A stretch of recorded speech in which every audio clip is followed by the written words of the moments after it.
Hello. For our last situation in the Chapter 9 test review, we have two groups of students were selected to participate in a study to determine if having class notes has an effect on test scores. The students were randomly SRS placed into two groups. One group was the control group without study notes, and the other group of students was given study notes. Each group had 30 students. The average test score for the first test for the control group without the study notes was X bar 80, S 1.5, and the average test score for the group with study notes was X bar 87, S of 5. Should the study notes be used for the next test at the 5% level? Basically saying, is there a difference between the two? And the idea is that is the first group lower because they didn't have the class notes. So here we have two separate groups. We're dealing with numbers 80, 87. Not proportions. So we have two separate groups. So we're going to use a two-sample t-test. So again, to review what's given, the first group without the study notes, X bar is 80, standard deviation of 1.5, and it has 30 students in it. The second group with the study notes had an X bar, an average of 87 with a standard deviation of 5, and that also had 30. The two groups do not have to be the same. In this case, they both have the same sample size, but they don't have to be. And we're doing it at the 0.05. So because we have two separate groups, HO is going to be mu of the control group equals mu of the study notes. So the average test score for the control group without the study notes is equal to the average test score for the group with the study notes. And then our HA, we're saying that the control group would be lower. So HA would be mu of the control group is less than mu of the study notes. So the average test score for the control group without the study notes is less than the average test score for the group with the study notes. And order is important. We have control first, study notes second. So our conditions still need to be, condition 1 needs to be random, which should have been stated in the problem.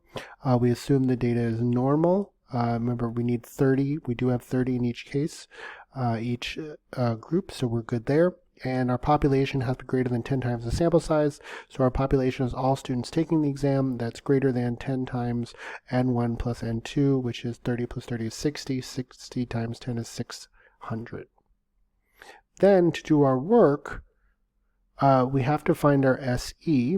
So to find our SE, it's the first standard deviation squared divided by the first n plus the second standard deviation squared divided by the second n. So it's the square root of 1.5 squared divided by 30 plus 5 squared divided by 30, and it gives you 0.9531. I'm going to go ahead and type that in the calculator because we need to be careful in typing that in. I'm going to hit second, x squared for square root.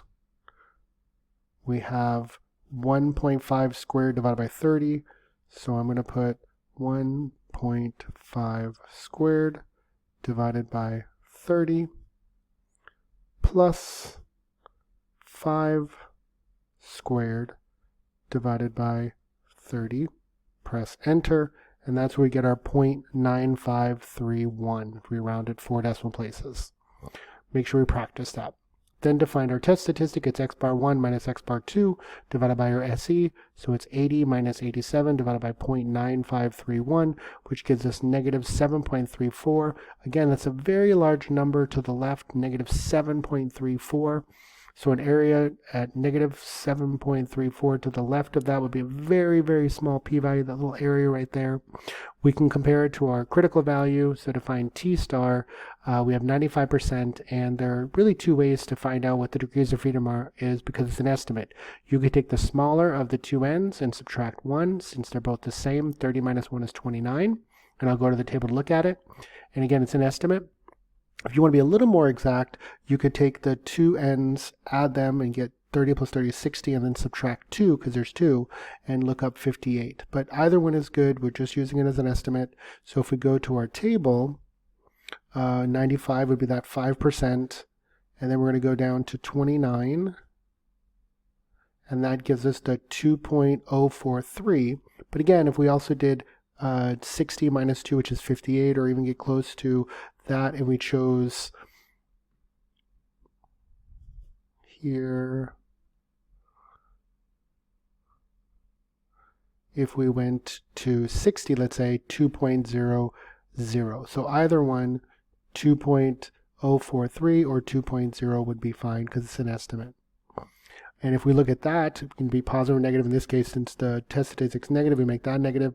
The area to the left of negative 2.045 is much larger than the very, very small area to the left of negative 7.34. The area to the left of negative 7.34 is our p-value, which is smaller than our alpha, which would be the area to the left of 2.045. But we're going to find our p-value and base it that way.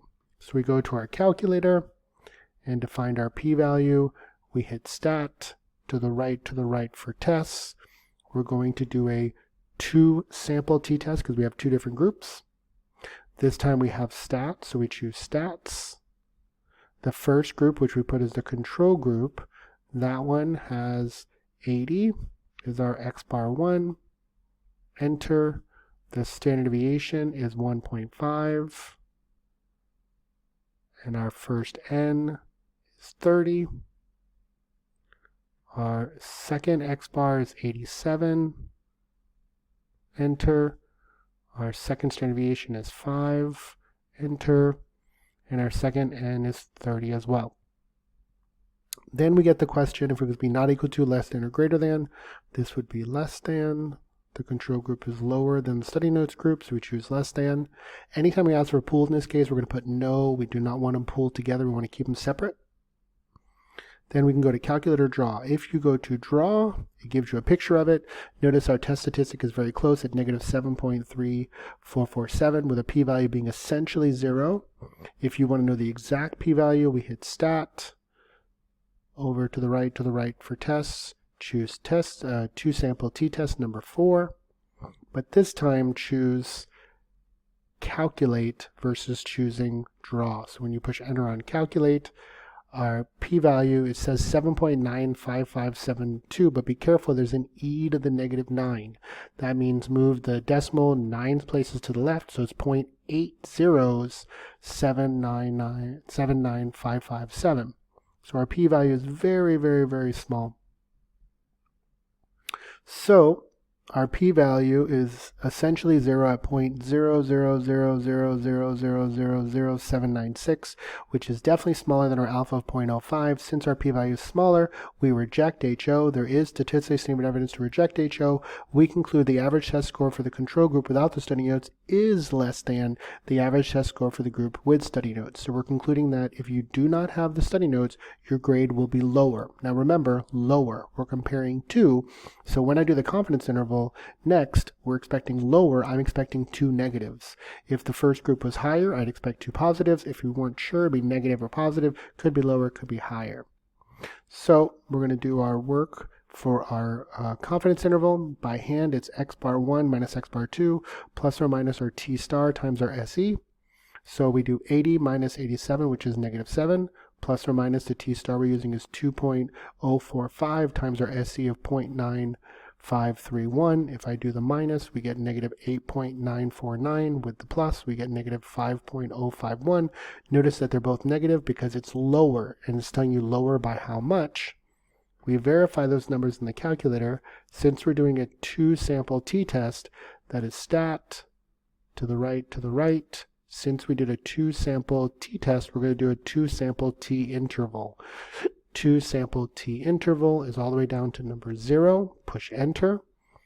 Keep it at stats. The numbers come over where x bar is 1, s1 is 1.5, n1 is 30, x bar 2 is 87, s is 5, n2 is 30.